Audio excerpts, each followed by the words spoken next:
Hi everyone, I'm going to show you what I'm doing to set up my new baby African land snails. I managed to get some 3 baby African land snails. I ordered them off eBay and they came a few days ago. If you follow me on Instagram, you'll have seen the pictures. And what I'm doing today is putting them in their temporary house. Because they're only small, I don't need a massive container for them. So I've got this little mini reptile terrarium thing, which is suitable for like really tiny things. So this has got plenty of room for them because they're only tiny, and my worry is if I put them in the big tank they are going to get lost and I'm going to accidentally throw them away with the substrate, which is not what I want to do. So I've got them a new container. So first of all, what I'm going to do is I'm just going to give this a rinse out with some water just to make sure there's no chemical residue or anything weird inside, and then I'll come back and show you what to do next. Okay, so I have let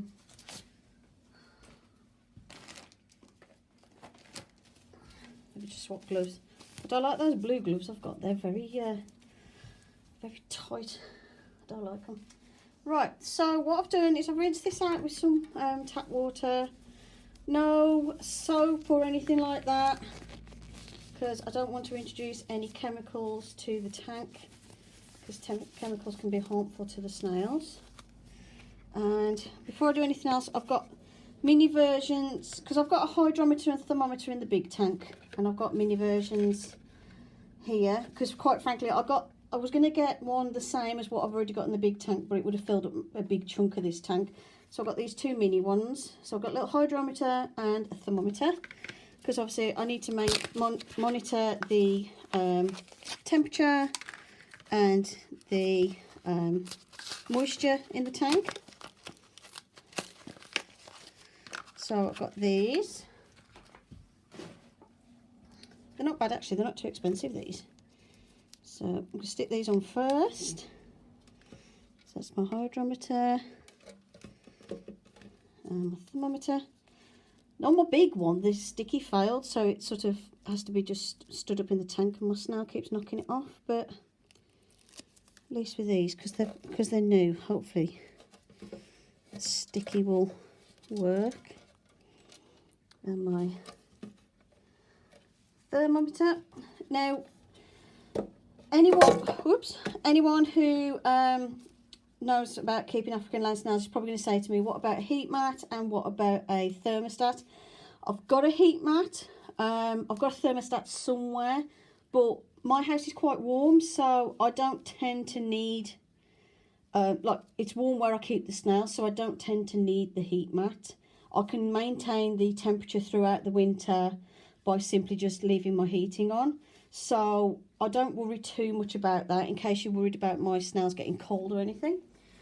Then I've got some, this is cocoa fibre, and what you do is it comes as a brick dried, and you soak it in water. So this is what I've done. So what I've got to do now is scoop some of it out, and I don't want the substrate to be soggy, so I squeeze it out like that. This will be moist and it holds moisture quite well, but at the same time it's not going to be, you don't want it soggy like this, that's too much. So I'm squeezing out the excess moisture so I can put them in here. Now, I know this tub is tiny, but you'll see my snails are tiny. I don't need a massive tank for them yet, and obviously I've already got that, so as they get bigger I'll upgrade them as they get bigger. So I don't need to worry too much at the minute about getting massive enclosure.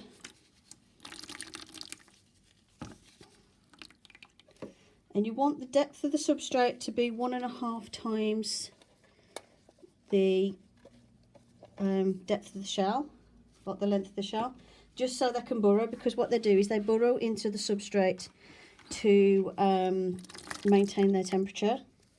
And you'll find that they disappear during the day or in the afternoon, and it'll be because they've burrowed, which is normal behaviour for them.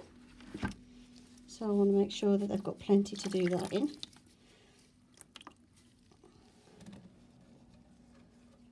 Okay, let's move that out of the way.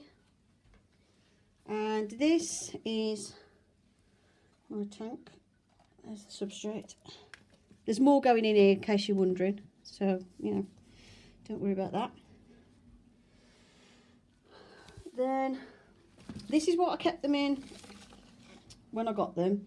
You can keep them in a Tupperware tub with plenty of air holes in, but I prefer to put them in like a proper thing so I know that it's fully aerated and everything.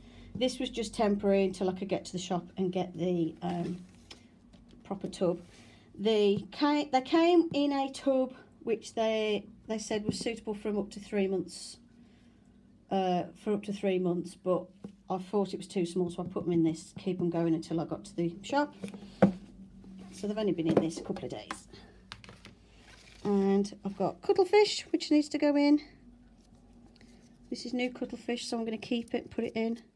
Let's just wipe off and just smudge down the poop on that then. So there's the cuttlefish. I'm not going to worry about too much. I'll leave that bit to dry out. Cucumber, I'm going to give them some fresh cucumber because that's been in there a couple of days. And then I've got some new sphagnum moss and stuff. So here's one of them. So as you can see, they're teeny weeny. Let's find number 2. I found them earlier. Ah, there you go. See what I mean about them burrowing? They like to hide under the dirt. And then I've got to find number 3. I don't know where number 3 is. I didn't find it this morning. It is in here. I've just got to find which bit of the tank he or she buried in. And I asked my daughter for ideas of names. And there we go. There's the other one. The other one was buried down deeper. So there is 3 of them. And we've named them Alvin, Simon and Theodore. And as you can see, they are lovely. They're a slightly lighter shell than the ones I've already got. The ones I've already got are like the sort of standard African land snail. I'll put the species name here. These ones are a slightly different variant of the African land snail species. They're like a lighter colour, and I'll put the again I'll put the name at the bottom of the screen. These guys are having a little bit of a nap at the minute. That one's busy pooping. Yep. So what I'm going to do is put them into the soil.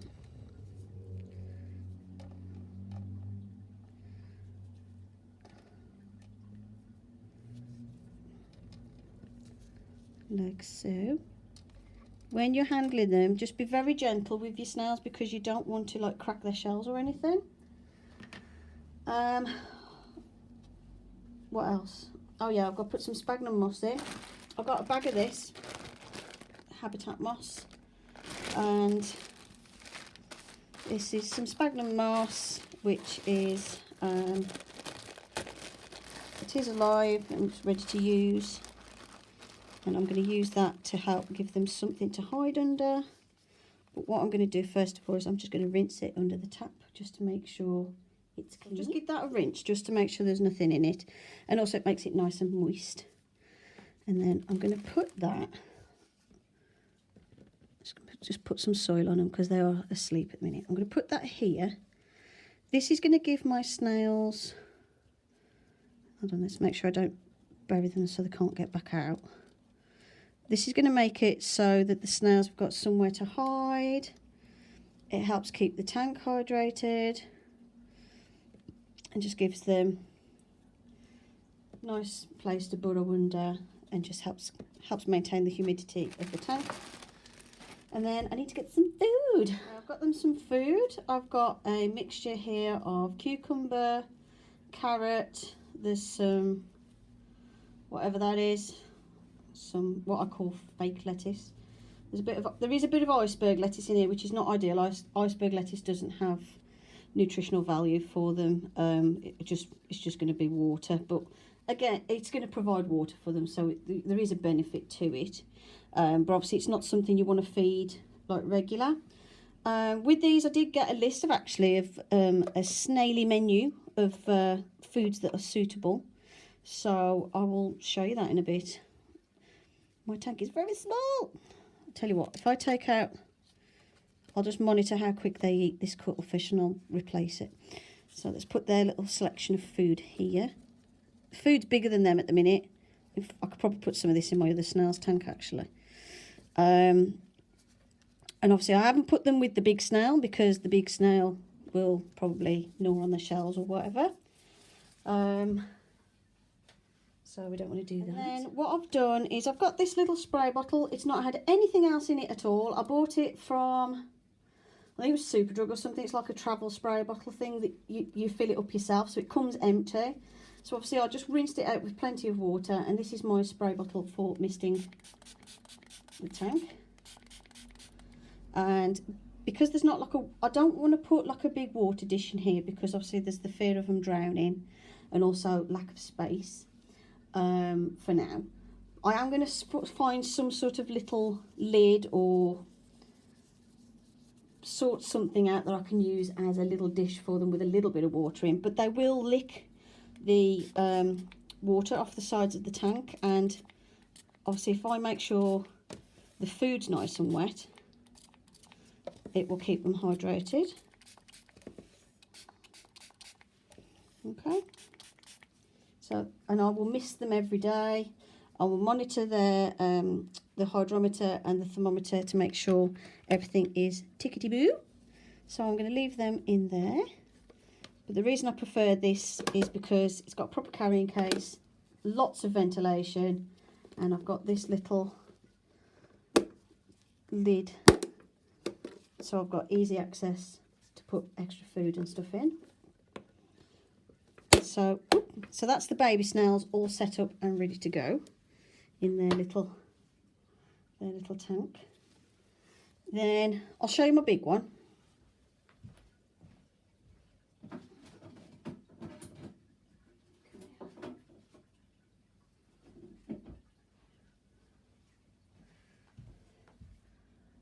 So here's Rick. He's having a nibble of some cucumber while I talk. To let you know what sort of things they can eat. Fruit wise, you can give them like apple, bananas, blueberries, apricot, mango, I said bananas, didn't I? Raspberries, strawberries, peach, pear. Vegetable wise, they can eat like broccoli, cabbage, artichoke, asparagus,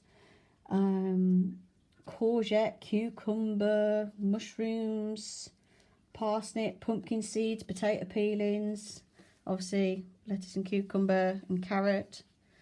You can also give them grass, but make sure it hasn't been sprayed with like insecticides or with weed killer or anything. You can give them dandelions, pumpkin seeds, and I have got a pumpkin that's growing in the garden at the minute actually, so I'm going to save some and give them to Rick and the babies. For protein, you can give them cat or dog biscuits that have been softened with water. What I tend to do is I give them fish food flakes that have been soaked in water, because obviously that's what I've got readily available around the house for my goldfish. You can give them like mealworms, bloodworms, crickets, raw mince, beans in the pod. Only small quantities of beans in the pod though, because they're quite high in protein. You don't want to give them too much. And it's all about keeping like a nice balance. So make sure that each time you feed them, you try and give them some fruit, some vegetables, and some protein. So Rick at the minute in his tank, in his water dish, has got a few goldfish flakes that are sprinkled in his water dish. So he's sorted. The biggest thing you've got to make sure is they have to have cuttlefish. You must give them the calcium for their shells. If you don't put the cuttlefish in, you can get it where they gnaw on each other's shells. You can get breakages. You can get where the shells won't grow and become very deformed. So you always want to make sure you've got cuttlefish around. I'll just make sure Rick has that. Sorry, Rick. Poked him with the carrot.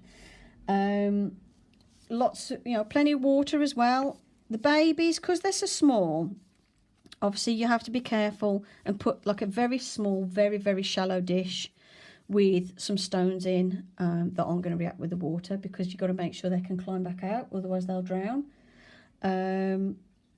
Or what you can do is, when they're tiny like mine, what I've done is obviously sprayed the inside of the tank, so there's lots of water on the inside of the tank which they can slurp up and drink themselves. This one's got like a nice big plastic dish, which is actually, you know those dishes that you put plant pots on? It's one of them, but obviously never been used for plant pot. It was a brand new one. And in there I put water, some of the food, and goldfish flakes. And that seems to suit Rick absolutely fine. Anything else? Obviously maintain their temperature and their hydration. So you want to make sure it's nice and hydrated and everything. Temperature range, I can't remember what it said now. I'll put it at the bottom of the screen. I can't think off the top of my head. Oh, around 20 to 25 degrees. That was going to be Celsius. I'm assuming it's Celsius on these. Yeah. Fahrenheit. No? Celsius. Yeah. About 20 to 25 degrees Celsius, which is going to be about between 60 and 70 degrees Fahrenheit, something like that. So you want to keep them nice and warm. What I'm doing is I keep my room that I keep them in, I just keep the heating on, and I find that maintains their temperature perfectly fine throughout the winter. If it is too cold, you'll find that they'll retreat into their shell and they build like a waxy door on their shell, because they've sealed up. They'll do that as well if they're stressed, if they've come into contact with something that's like toxic to them, and if they're ill, they'll do that. So I just keep the room nice and warm that they're in, and monitor the temperature. Like, I mean, I'm sitting here at the minute in a t-shirt and I'm perfectly fine, and it's a chilly morning, so you know, I do keep the room quite warm for them. I'll just keep the heating on. But if you have a cold house and you're concerned, you obviously get a heat mat. I have got a heat mat just in case as a backup, and that just like sticks to the side of the tank and warms the tank up. And then obviously a thermostat, so obviously it turns it off if it gets too hot. Make sure they've got 1.5 times their height in substrate to bury in, to burrow into. Make sure they've got hiding places so they don't feel exposed, which is what I'm using the sphagnum moss for. In the massive tank I used to have, which broke unfortunately, I had like a big fake plant which Rick used to hide under. But yeah, Rick, are you looking for something? It's okay, it's lettuce or rocket or something. It's food. So he's having a little search around.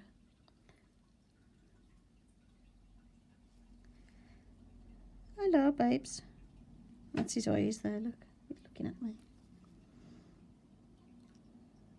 And if you're wondering, no, they can't hear you, but yes, they can see you very clearly. Oh, Rick's going for some carrot now. Is that nice? You haven't had carrot for a bit, have you? There you go, he's going for some carrot now. Yummy. Sorry, he ate all his carrot the other day, so I've just been to the shop and got some more, so he'll go for that now. I am going to try him with some potato peelings as well from yesterday to see what he thinks of those as well. So yeah, oh yeah, if you can use compost if it's peat free. But I tend to prefer the cocoa fibre stuff, and it comes in like solid bricks, and you just soak it in water to soften it up and then do what I did where you just squeeze out the excess.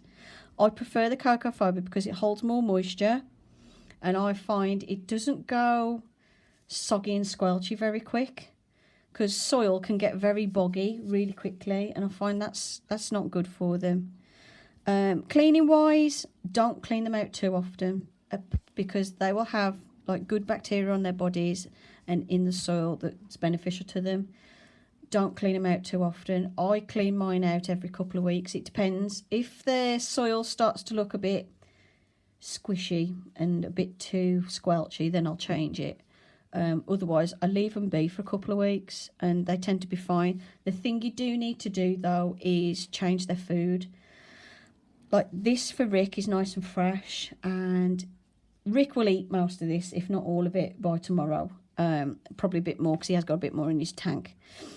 The babies won't eat all of that, so what I'll do is I will just leave that for 2 days maximum and then change it. If it starts to look a bit wilty or starts to go on the turn, I change it.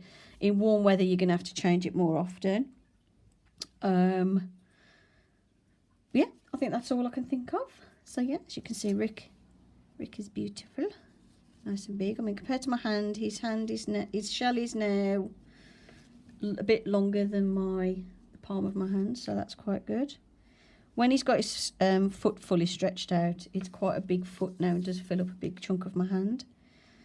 And this is what a perfectly healthy, happy snail looks like. Now, Rick is the odd one. Rick tends to be out in the day and eat and eat and eat and then sleeps at night. Whereas the babies tend to sleep in the day and they move around in the night time. So, yeah. For some reason, Rick just likes the daytime. It's alright, it's cuttlefish, don't worry. Won't hurt you. The funny thing you'll get as well is you'll be there in like the evening, and then all of a sudden you'll hear this like, and it's them like gnawing on the cuttlefish. Or you'll hear like some tapping where they've like pushed the cuttlefish and it's tapped the side of the tank. But yeah, I quite like them. I like these because I'm not allergic to them, and I like snails. I always have done. I don't like slugs though. I think slugs are gross, which is weird because basically they're a snail without a shell. You know, they're still a foot and this sort of shape. But yeah, I like snails. He's having some cuttlefish now. So he's doing all right today. He's had a bit of cucumber, a bit of carrot, a bit of cuttlefish. Having a nice breakfast, aren't you, mate? Oh, let's move that piece of rubbish that's not food out of the way. So yeah, that's my little setting up my baby African land snails and showing you Rick. Now he's all nice and big. Hope you enjoyed this video. Thank you for watching, and I'll see you in the next one. Bye for now.